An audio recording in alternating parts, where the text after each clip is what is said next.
Good morning, everybody. It is before 10 o'clock in the morning, trying to get this a little bit sooner. Going to a siyum on my son Yeshiva Shmuel's Yeshiva, making a siyum on half of Baba Kama, which is nice. I guess that's, half's better than nothing.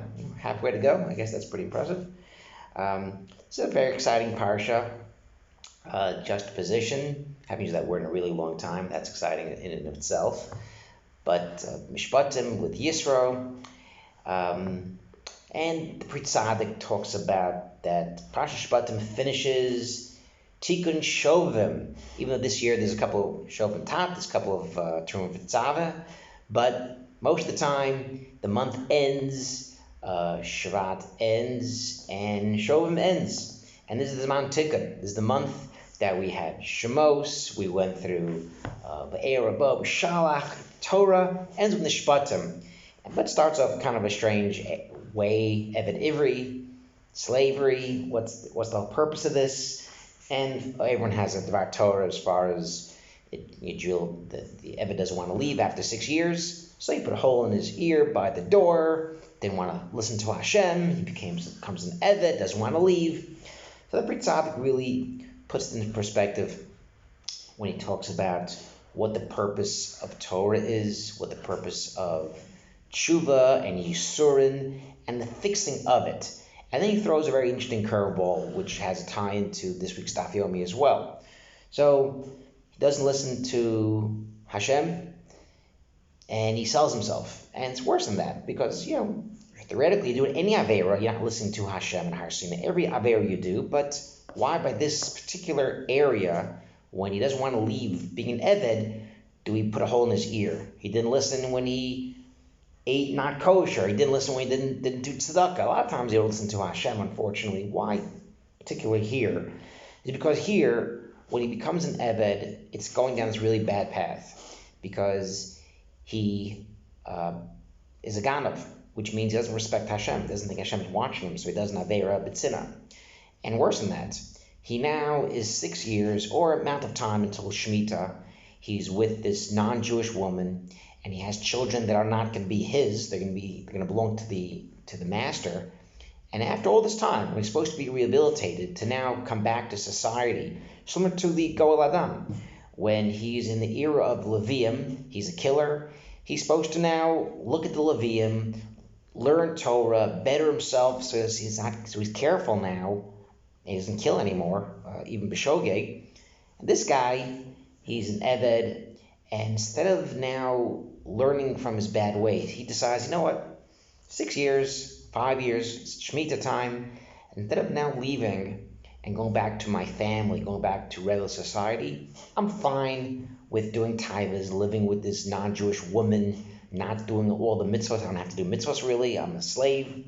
And this guy really is going the other way.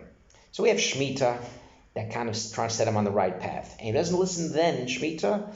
Then we have Yovel. And Yovel, he must go free. So Yovel is, we know that the shofar blows on Yovel. And this pachad, this waking up of the shofar of Yovel, that brings him out, and he's freed at Yovel. But what's interesting is that the Pri Tzaddik quotes, Yitach mimenu nidach. Nidach mimenu nidach. I looked up, this was actually from last week. Pri Tzaddik mentions this.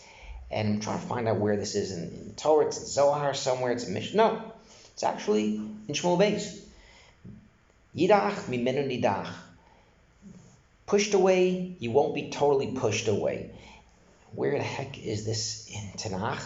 Well, as you look in Shmuel Beis, Yudalad, Perek Yudalad plus Yudalad, it's actually quoted this week in the Daf Yomi.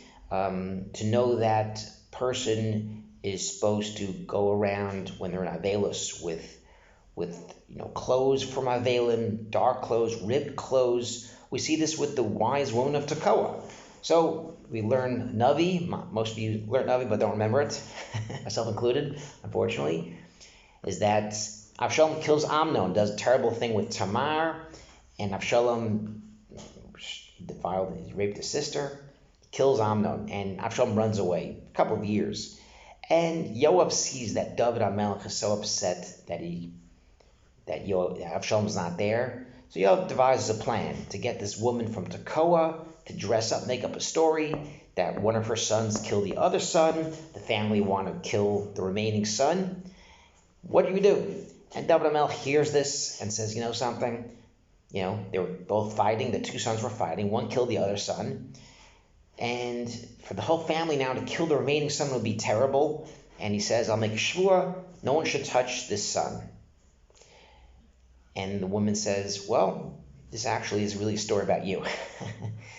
And the point is, even though most numbers, even though we all have to die, kapayim hadigorem arza, and like water falls on the floor, and you can't grab up again. Once you do an avera, there's no coming back. You kill someone, you can't unkill someone. Still, Hashem doesn't want the soul to be banished, but Hashem thinks of ways that the person comes back. This is the wise woman of Tekoa tells David HaMelech.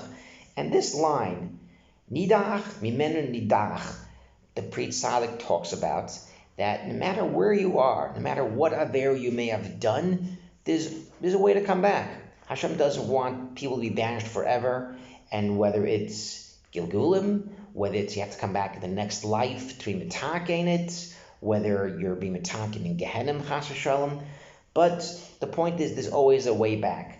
And that's kind of what this parsha and what Mishpatim does. Whether it's avera of Adam Chavera, Adam Lamakom, whether you have to be sold as a slave, whether bad things happen to you, we have to kind of understand that these are ways for a person to do tshuva. Pri Tzaddik says, unlike Mitzrayim, where we said before, where nations are destroyed, bad things happen, and there's no coming back. Hashem doesn't really care for the tshuva of bad people, bad Rishaim, but for tzaddikim, Hashem does want everyone to come back. So these small yisurim that we get, or sometimes big yisurim, unfortunately, they're ways to come back. You say in Tafnan, I want musar, but not out of hatred, not out of bad things. And we don't want musar to be out of bad things, meaning that, unfortunately, we do have averos, but the point of mishpatim and laws and punishment and misas bezdin and malchus is for a person to come back. And hopefully we've spent the past month in Shvat and Shovim to kind of fix things that maybe we have done wrong. We can improve ourselves. And even if we didn't, unfortunately, even if the month goes by, because now we have Adar and Shovim kind of passed, the whole month passed, even if we didn't do tshuva and didn't do bad things, we have to remember Hashem doesn't want us to stay away forever. There's always a way and a path back to Kadosh Baruch Hu. Shabbat Shalom.